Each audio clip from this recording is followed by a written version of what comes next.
మౌనంగా ఉండటం వలన వచ్చే శక్తిని తెలుసుకోండి. ఒక ఊరిలో భార్యాభర్తలు ఎప్పుడూ గొడవ పడుతూ ఉండేవారు. తన భార్య ఎప్పుడూ అరుస్తూనే ఉండేది. అవసరం లేని మాటలు మాట్లాడుతూ ఉండేది. భార్య ఎక్కువగా మాట్లాడటం వల్ల ఏదో ఒక సమస్య వస్తుండేది. ప్రతిరోజు ఇలా జరుగుతూ ఉండేది. భర్తకు ఏం చేయాలో అర్థం కాకుండా ఉండేది. ఒక రోజున తన మిత్రుడు తన వద్దకు వచ్చి ఆయన సమస్యను తెలుసుకొని, పక్క ఊరికి ఒక సాధువు వచ్చాడని, ఆయన నీకు ఏదైనా పరిష్కారం చూపిస్తాడు అని చెబుతాడు.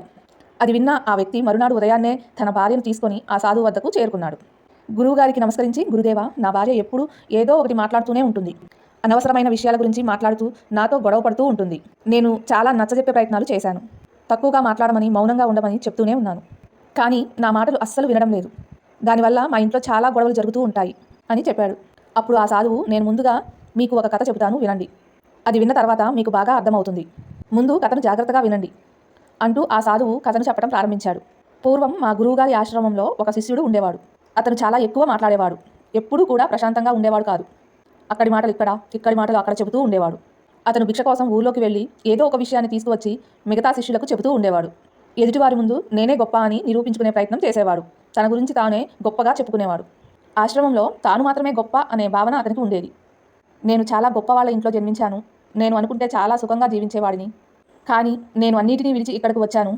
ఎందుకంటే నన్ను నేను తెలుసుకోవాలి, నాకు ఆత్మజ్ఞానం కలగాలని ఈ ఆశ్రమానికి వచ్చానని చెప్పుకునేవాడు. ఒకరోజు గురువుగారు అందరి శిష్యుల్ని పిలిచి, మీరందరూ వచ్చే నెల మొత్తం ఎలా ఉండాలో ఒక సంకల్పం తీసుకోండి. దానివల్ల మీ ఏకాగ్రత, సంకల్పశక్తి పెరుగుతుంది. మీకు ఆత్మశక్తి కలుగుతుంది. మీరు మీ శక్తిని అనుసరించి మీరు చేయగలిగిన సంకల్పాన్ని మాత్రమే తీసుకోండి. మీ సంకల్పం నెల రోజులు పూర్తి కాకుండానే విరిగిపోతే మీరు మళ్ళీ మీ పాత దినచర్యలు పాటించాలని గురువుగారు అంటారు. ఇక అక్కడ ఉన్న శిష్యులందరూ వారి శక్తిని అనుసరించి వివిధ రకాల సంకల్పాలను తీసుకున్నారు. గురువుగారికి తాము తీసుకున్న సంకల్పం గురించి వివరించి ఒక్కొక్కరిగా అక్కడి నుండి వెళ్ళిపోయారు. కానీ అతిగా మాట్లాడే ఆ శిష్యుడు మాత్రం నేరుగా గురువుగారి వద్దకు చేరుకొని, నేను ఒక పెద్ద సంకల్పం తీసుకోవాలనుకుంటున్నాను, అది మీరే చెప్పండి, నేను ఎలాంటి సంకల్పం తీసుకోవాలో అంటూ ఆ గురువుగారిని అడుగుతాడు. అప్పుడు ఆ గురువుగారు ఒక నవ్వు నవ్వి, నాయనా, నేను ఇచ్చిన సంకల్పం నువ్వు పూర్తి చేయగలవా? అది నీ వల్ల సాధ్యమవుతుందా? కాదు, అది నీ వల్ల సాధ్యం కాదు. నువ్వు దానిని పూర్తి చేయలేవు. అందుకే నువ్వు ఏదైనా నీ శక్తికి తగ్గట్టుగా ఒక సంకల్పాన్ని ఎంచుకో అని గురువుగారు అంటారు. అప్పుడు ఆ శిష్యుడు, లేదు గురుదేవా, మీరు ఏ సంకల్పాన్ని ఇచ్చినా సరే నేను దానిని తప్పకుండా పూర్తి చేస్తాను. మీరు ముందు ఆ సంకల్పం ఏమిటో చెప్పండి అని అడుగుతాడు. అప్పుడు ఆ గురువుగారు, సరే అయితే నువ్వు వచ్చే నెల మొత్తం మౌనంగా ఉండాలి, ఒక్క మాట కూడా మాట్లాడకూడదు, ఇదే నీ సంకల్పం అని చెబుతాడు. అప్పుడు ఆ శిష్యుడు, గురుదేవా, ఇది కూడా ఒక సంకల్పమా? ఇది చాలా సులభం. ఒక నెలే కదా మౌనంగా ఉండేది, ఇంకా ఏదైనా పెద్ద సంకల్పం ఇవ్వండి అంటూ అడుగుతాడు. అప్పుడు ఆ గురువుగారు, నాయన, నువ్వు ముందు ఈ సంకల్పాన్ని పూర్తి చేసి అప్పుడు నా వద్దకు వచ్చి మాట్లాడు అని చెబుతారు. ఇక ఆ శిష్యుడు మరుక్షణమే మౌనంగా ఉండటం మొదలుపెట్టాడు. అక్కడి నుండి తిరిగి వెళ్ళిపోయాడు. అతనికి మౌనంగా ఉండడం చాలా సులువు అనిపించింది. అతను ఒకరోజు ఎలాగో మౌనంగా ఉండి గడిపేశాడు. కానీ రెండవ రోజు మౌనం అతని స్వేచ్ఛకు అడ్డుగా అనిపించింది. మూడో రోజు అతని మనసు బరువైంది.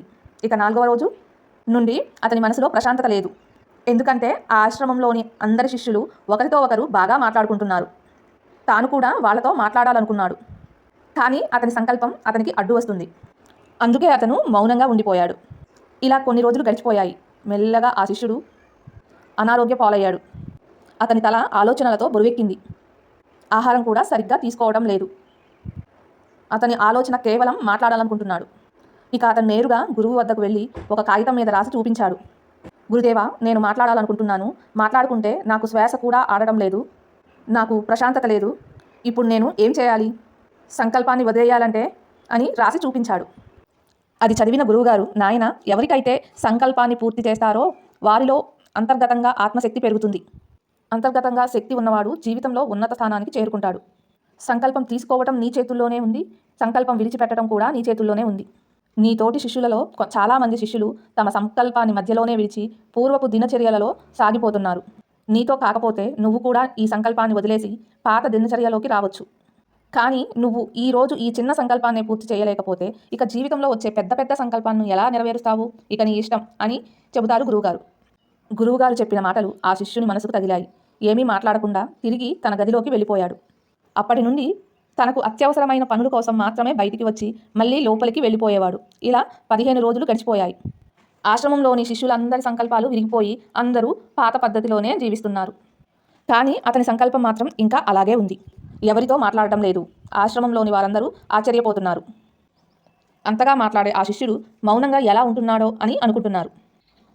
15 రోజులు గడిచిన తర్వాత ఆ శిష్యుడు గురువు దగ్గరకు వెళ్ళి ఇలా రాసి చూపించాడు. గురుదేవా, నేను బయటికి మౌనంగానే ఉన్నాను, కానీ నా లోపల చాలా శబ్దాలు, అరుపులు వినపడుతున్నాయి. నేను లోపల మాట్లాడుకుంటున్నాను. నా మనసు రకరకాల ప్రశ్నలు అడుగుతుంది. నేను బయట ఎంత మౌనంగా ఉంటానో లోపల అంతగా అరుస్తున్నాను. గురుదేవా, ఇప్పటికీ కూడా నా సంకల్పం నిలబడి ఉందా అంటూ అడుగుతాడు. అప్పుడు ఆ గురువుగారు, అవును, నీ సంకల్పం ఇంకా విరిగిపోలేదు. కానీ ఎప్పటి వరకు బయట వ్యక్తుల మాటలు నీకు వినిపిస్తూనే ఉంటాయో అప్పటి వరకు నీ మనస్సులో ప్రశాంతత ఉండదు. నువ్వు బయటకు మౌనంగా ఉన్నా లోపల మాత్రం మాట్లాడుతూనే ఉంటావు. నువ్వు ఆ మాటల నుండి దూరంగా వెళ్ళిపో అని అంటారు. గురువుగారికి నమస్కరించి అక్కడి నుండి వెళ్ళిపోయాడు ఆ శిష్యుడు. ఉదయం తొందరగా లేచి అడవుల వైపు వెళ్ళిపోయాడు. ఇలా రోజులు గడుస్తున్నాయి. సంకల్పం కోసం గురువుగారు ఇచ్చిన నెల రోజుల సమయం ముగిసిపోయింది. కానీ అడవుల్లోకి వెళ్ళిన ఆ శిష్యుడు మాత్రం ఇంకా తిరిగి రాలేదు. ఆశ్రమంలోని శిష్యులందరూ అతనిని అడవిలోని క్రూర జంతువులు చంపేశాయేమో అని అనుకున్నారు. అందరూ అతడిని చాలా వెతికారు, కానీ అతని జాడ ఎక్కడా దొరకలేదు. ఇక అందరూ నిర్ధారించుకున్నారు అతడిని అడవిలోని క్రూర జంతువులు తినేశాయని. కానీ గురువుగారికి అలా అనిపించలేదు. ఒకరోజు ఒక శిష్యుడు గురువు వద్దకు వచ్చి, గురుదేవా, అతిగా మాట్లాడే శిష్యుడికి ఏం జరిగింది? నిజంగానే అతన్ని జంతువులు చంపేశాయా? అసలు ఏం జరిగి ఉంటుంది అని గురువుగారిని అడుగుతాడు. అప్పుడు ఆ గురువుగారు, నువ్వు చెప్పింది అయినా అయి ఉండొచ్చు, లేదా అతను తిరిగి రాకపోవడానికి వేరే కారణం కూడా అయి ఉండొచ్చు. అతను దేనికోసమైతే అడవిలోకి వెళ్ళాడో అక్కడ అతనికి అది దొరికి ఉండవచ్చు అని గురువుగారు అంటారు. అప్పుడు ఆ శిష్యుడు, గురుదేవా, ఎక్కువ మాట్లాడటం అంత పెద్ద ప్రమాదమా అని అడుగుతాడు. అంతటా ఆ గురువుగారు, నాయన, మానవునికి ఉండే అనేక దుఃఖాలలో ఒక దుఃఖం ఏమిటంటే మౌనంగా ఉండకపోవటమే. మానవుడు ఎల్లప్పుడూ ఏదో ఒకటి మాట్లాడుతూనే ఉంటాడు. మనం అనవసరంగా మాట్లాడడం వల్లే అనేక సమస్యలు వస్తాయి. మనలో ఎవరూ కూడా మాట్లాడకుండా ఉండాలని చూడరు. ఎదుటివారికి తమ గురించి అన్నీ చెప్పేయాలని అనుకుంటారు. తన మనసులో ఉన్న విషయాలన్నీ ఎదుటివారికి అవసరం లేకున్నా వారికి చెప్పాలనుకుంటారు. తాను చెబుతున్నది సరైనది అంటూ వాదిస్తారు. సరిగ్గా ఇలాగే ఎదుటివారు కూడా ఆలోచిస్తారు. ఇలా ఒకరి గురించి ఒకరు చెప్పుకోవడం జీవితాంతం నడుస్తూనే ఉంటుంది. దీనివల్ల ఎవరికీ లాభం ఉండదు. అంతేకాదు, వారి శక్తి, విలువైన సమయం, వాళ్ళ గౌరవం కోల్పోతారు అని చెప్తారు గురువుగారు. అప్పుడు ఆ శిష్యుడు, గురుదేవా, మరి దీనికి పరిష్కారం ఏమిటి అని అడుగుతాడు. అప్పుడు ఆ గురువుగారు, నాయన, పూర్తి అవగాహనతో మన ఆలోచనలను చూడాలి. మాట్లాడుతున్న ప్రతి మాటను ఆలోచించి మాట్లాడాలి అని చెబుతారు. ఆశ్రమాన్ని విడిచి 3 నెలలు గడిచిపోయాయి. కానీ అతని గురించి ఎవరికీ ఏమీ తెలియదు. అందరూ కూడా ఇక అతను తిరిగి వస్తాడు అనే విషయం మర్చిపోయారు. కానీ ఒక రోజున అతిగా మాట్లాడే శిష్యుడు ఆశ్రమానికి తిరిగి వస్తాడు. అతనిని చూసి అందరూ ఆశ్చర్యపోయారు. అతను పూర్తిగా మారిపోయి తిరిగి వచ్చాడు. అతని కన్నులలో పూర్తిగా శాంతి కనిపిస్తుంది. ఆ ఆశ్రమంలోకి రాగానే శిష్యులందరూ అతనిని చుట్టుముట్టారు. అందరూ అతనితో మాట్లాడుతున్నారు. అతను కూడా మాట్లాడుతున్నాడు. కానీ ఇంతకు ముందులాగా ఏది పడితే అది అనవసరమైన మాటలు మాట్లాడటం లేదు. అతను మాట్లాడే ప్రతి మాట చాలా మధురంగా, ఎంతో ఆలోచించి మాట్లాడుతున్నట్లుగా అనిపిస్తున్నాడు. కొద్దిసేపు శిష్యులతో మాట్లాడిన తరువాత నేరుగా గురువుగారి వద్దకు చేరుకున్నాడు. గురువుగారి పాదాలకు నమస్కరించి, గురుదేవా, నేను ఇప్పుడు కూడా మౌనంగానే ఉన్నానా? నా సంకల్పం ఇంకా నడుస్తుందా అంటూ అడుగుతాడు. అప్పుడు ఆ గురువుగారు ఆ శిష్యుడు కన్నులను బాగా గమనించి, నాయన, నువ్వు ఇంకా మౌనంలో ఉన్నావు.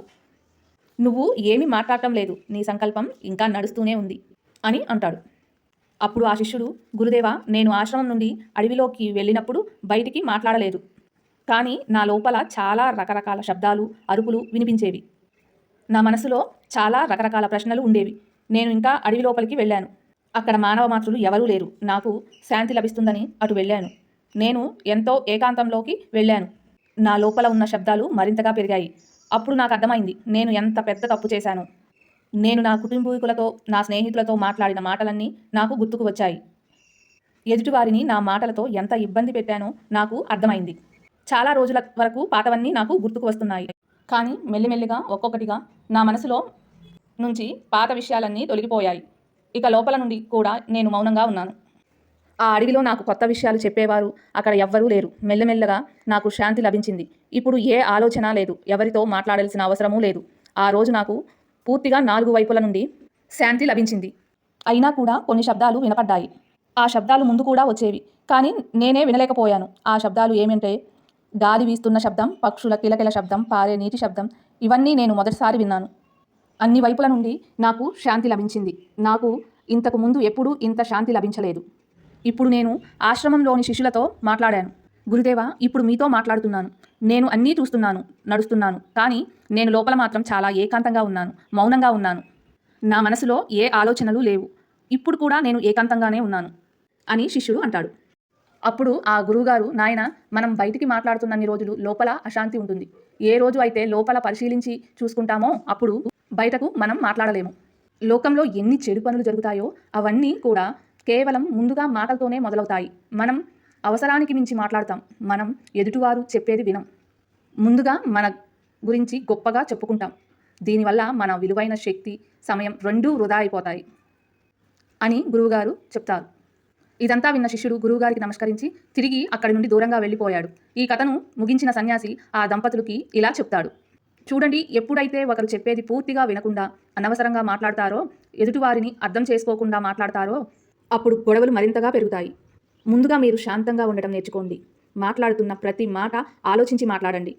ఒకరిని ఒకరు అర్థం చేసుకోండి. ఎంత అవసరం ఉంటుందో అంతే మాట్లాడుకోండి. వ్యర్థమైన మాటలు మన సమయాన్ని, శక్తిని నష్టపరుస్తాయి అని సన్యాసి చెప్తాడు. ఇక ఆ దంపతులు తమ తప్పును తెలుసుకొని గురువుగారికి నమస్కరించి ఆనందంగా అక్కడి నుండి వెళ్ళిపోయారు. ఈ వీడియో కనుక మీకు నచ్చినట్లయితే ప్లీజ్ లైక్ చేసి మీ ఫ్రెండ్స్కి కూడా షేర్ చేయండి. అలాగే మా కొత్త వీడియోస్ కోసం సబ్స్క్రైబ్ చేసుకొని పక్కనే ఉన్నటువంటి బెల్ ఐకాన్ని ప్రెస్ చేయండి. ఓం నమః శివాయ. ఓం నమః శివాయ. ఓం నమః శివాయ. ఓం నమః శివాయ. ఓం నమః శివాయ. ఓం నమః శివాయ. ఓం నమః శివాయ అని కామెంట్ చేయండి ఫ్రెండ్స్. అంతా మంచే జరుగుతుంది. ఓం నమః శివాయ. ఓం నమః శివాయ. ఓం నమః శివాయ. ఓం నమః శివాయ. ఓం నమః శివాయ. ఓం నమః శివాయ. ఓం నమః శివాయ. ఓం నమః